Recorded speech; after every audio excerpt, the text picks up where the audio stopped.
JNTU university అభివృద్ధి కోసం తన వంతు సహకారం అందిస్తామన్నారు ఇన్ఛార్జ్ వైస్ ఛాన్సలర్ బాలకృష్ణ. అన్ని విభాగాలు సమర్థవంతంగా పనిచేసేలా చర్యలు తీసుకుంటామని చెప్పారు. యూనివర్సిటీ మార్పు కోసం ప్రతి ఒక్కరూ కృషి చేయాలని పిలుపునిచ్చారు. హైదరాబాద్ జేఎన్టీయూ ఇన్ఛార్జ్ బీసీగా బాధ్యతలు స్వీకరించారు బాలకృష్ణారెడ్డి. తరువాత యూనివర్సిటీ అధికారులు, అనుబంధ కాలేజీల ప్రిన్సిపాల్తో సమావేశమయ్యారు. ప్రస్తుత కార్యక్రమాలు, తదుపరి అభివృద్ధికి సంబంధించిన ప్రతిపాదనలపై ప్రాథమిక సమాచారం ఇచ్చారు. JNTU colleges affiliated autonomous colleges వాళ్ళ హెడ్స్ని పిలవడం జరిగింది. ఈరోజు గత లాస్ట్ 2.5 hours వాళ్ళతో చిన్న రివ్యూ, వాళ్ళని ఇంట్రడ్యూస్ చేసుకోవడము, తర్వాత వాళ్ళ యొక్క activities, each department what kind of activities వాళ్ళకు ఉన్నాయి, ఎలా ముందుకు పోతున్నారనే ముందు వాళ్ళ నుంచి నేను తెలుసుకోవడం జరిగింది. తెలుసుకొని నేను కూడా వాళ్ళకు ఒక రోడ్ మ్యాప్ నెక్స్ట్ వీక్లో ఒక రిపోర్ట్ సబ్మిట్ చేయడం అనేది జరిగింది. దేనిమేనంటే స్టూడెంట్ వెల్ఫేర్ యాక్టివిటీస్ ఏదైనా కానీ మనకు ఎట్లుండాలంటే I ask them prepare a detailed report consisting ఏంటంటే రీజన్స్, తర్వాత వాట్ కైండ్ ఆఫ్ మెజర్స్ మనం ఎలాంటి మెజర్స్ తీసుకోవాలి యూనివర్సిటీ బాగుపడాలంటే, what kind of best practices మనం ఫాలో కావాలి, తర్వాత ఇంప్రూవ్మెంట్స్ సజెషన్స్. బికాజ్ వాళ్ళంతా ఫీల్డ్లో ఉన్నారు. ఇప్పుడు ఈ కాలేజెస్ ప్రిన్సిపాల్స్, డైరెక్టర్స్ వాళ్ళకు బాగా తెలుసు ఏ రకమైన సమస్యలు వస్తున్నాయని.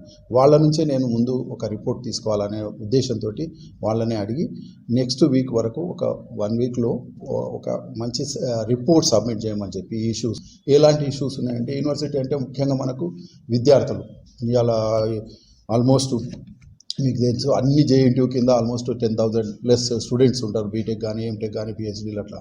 సో స్టూడెంట్స్కు సంబంధించినటువంటి సమస్యలు ఏమున్నాయి, అది బీటెక్ కావచ్చు, ఎంటెక్ కావచ్చు, పిహెచ్డీ కావచ్చు, వాటిని కొంత సార్ వాళ్ళ నుంచి రిపోర్ట్ అడగడం జరిగింది. స్టూడెంట్స్ ఇంకా వాళ్లకు మనకు వాళ్ళ యాక్టివిటీస్ పెంచడం కొరకు ఎలాంటి మెజర్స్ తీసుకోవడము, లేకుంటే ముఖ్యంగా ఫెసిలిటీస్, కొంత హాస్టల్స్ ఉన్నాయి, కొంత లేవు ఇక్కడ. సో దాని మీద కూడా డిస్కషన్ జరిగింది. లిమిటెడ్ హాస్టల్స్ అరౌండ్ 3,000-4,000 వరకు ఉన్నట్లున్నారు స్టూడెంట్స్. వాళ్ళ ప్రాబ్లమ్స్ ఏందో చూడమని, ఆ రకంగా ఇక డీటెయిల్ వాళ్ళ యొక్క ఇప్పుడు క్యాంపసెస్ అంటే ముఖ్యంగా ఏంటంటే ఇప్పుడు 3 years 4 years వాళ్ళు స్పెండ్ చేసినాక తర్వాత ఏంటి, వాటి కైండ్ ఆఫ్ కెరియర్ ఆపర్చునిటీస్ వాళ్ళ దగ్గర ఉన్నాయి, ఇంటర్న్షిప్స్ ఇలాంటి వాటి మీద కూడా నేను వాళ్ళని ఒక రిపోర్ట్ అడిగిన. అంటే కాన్స్టెంట్ కాలేజెస్ ఉన్నాయి, ఎవరు ఎంత పర్సెంటేజ్ ఆఫ్ ఇంటర్న్షిప్స్ వస్తున్నాయి, లేకుంటే ప్లేస్మెంట్స్ ఉన్నాయి, వాళ్ళ నుంచి రిపోర్ట్ వచ్చినాక మనం అంటే ఇంప్రూవ్మెంట్స్ ఎట్లా చేసుకుందాం అనే దాని మీద నాకు ఈ రిపోర్ట్ కావాలనేది చెప్పడం జరిగింది.